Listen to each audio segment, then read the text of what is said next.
back to your point, it very much it's very important to be able to capture what is actually required in the first place.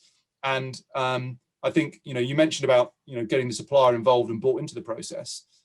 Going back to something you said earlier, I do think it's very important for suppliers to potentially be involved in the shaping of requirements as well. Obviously, you don't want them to just run away with it and say, yeah, we're just going to do this and charge you X. But I think, where there is the expertise, I just wonder, do you see that being something that people are actually making use of and harnessing in the market?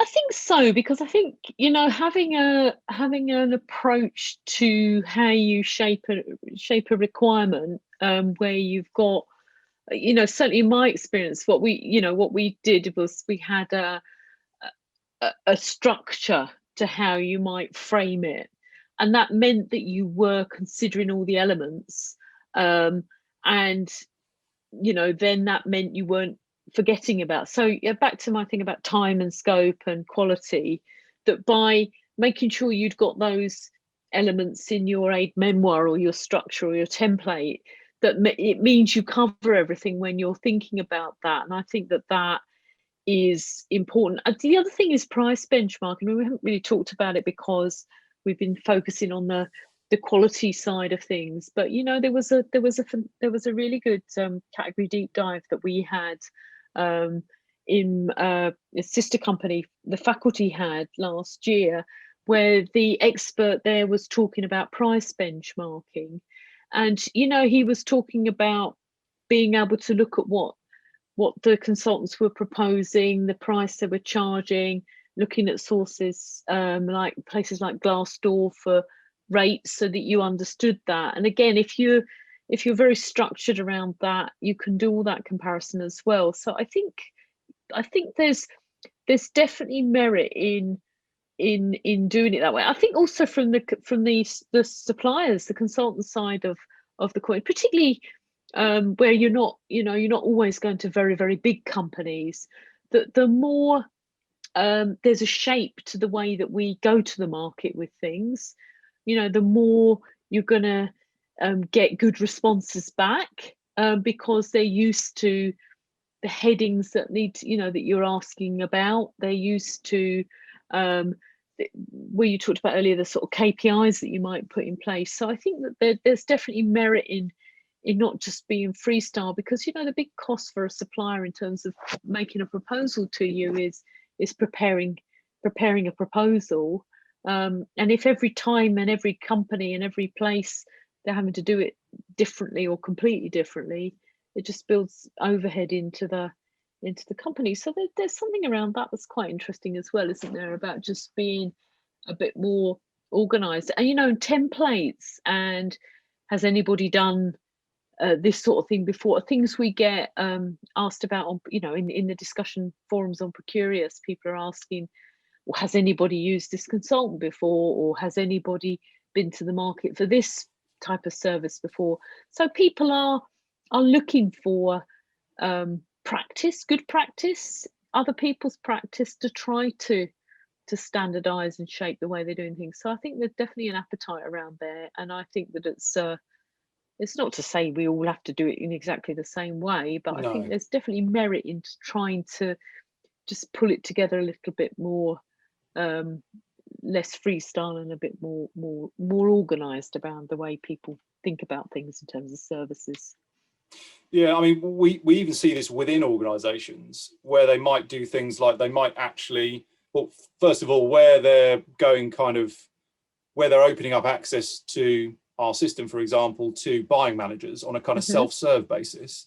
You might have procurement just basically kind of approving requirements when they come through. And so that just means that procurement can check there are certain criteria, and they're structuring it in the right way and that sort of thing. And in that way, we see some people building up templates where, a project looks similar to this. It's going to have some of these things, and you can use a template and kind of amend it.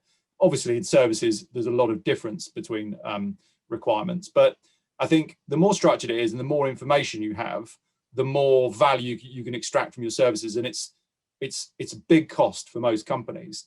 And I think also where you're trying to manage risk around the use of particular suppliers, i.e. that whole thing of like no one ever got fired for engaging IBM, for example, companies can really miss out on innovation opportunities with maybe smaller, agile suppliers, because if they actually had solid results, if a smaller, agile supplier, someone takes a chance on them somewhere in the business and they do a great job, if other people can be made aware of that, then that can be massively impactful on the value that's delivered to the business. But if they can't see that information, I think a lot of the time it just feels too risky.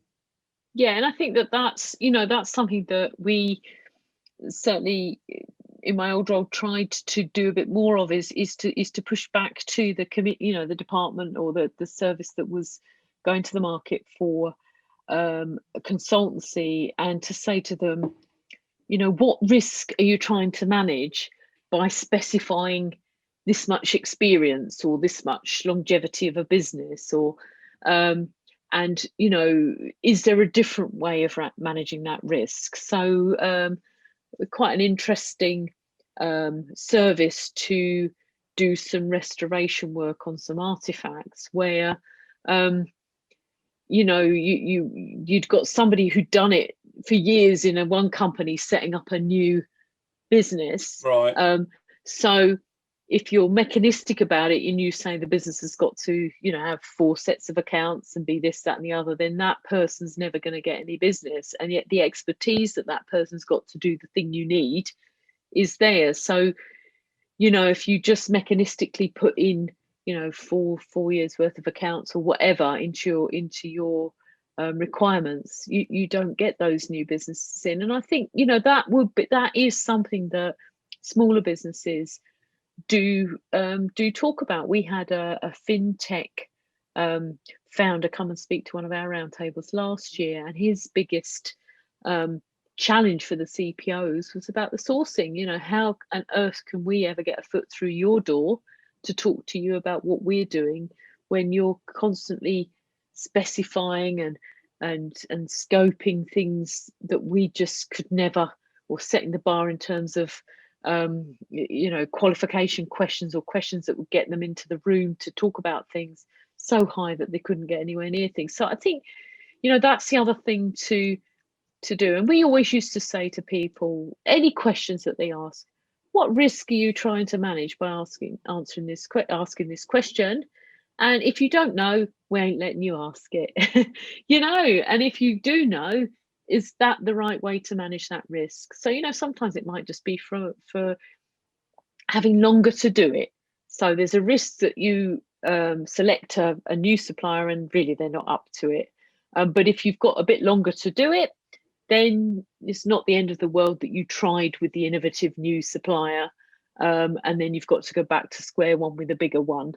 Or what risk are you trying to manage that you're worried that the person's not got the expertise? Well, how do you manage that? Well, you can manage it in a different way. You can look at CVs of the people that are going to work on your job to see if they've got a track. There's all sorts of ways you can do it, other than it must be a company that's been established for 300 years and trades in the city of London or whatever. So what risk, what question are you asking, what risk are you trying to manage, and can you do it in a different way that enables more choice or more providers? I think these are really good, strong questions to be asking. And back to your point about your corporate memory and your PIs, if you've got that intel sitting there that tells you that you've used all these people before, and here's the feedback, or here's what they're good at and here's what they're not good at, then that really helps as well, not to keep defaulting to the one you've always,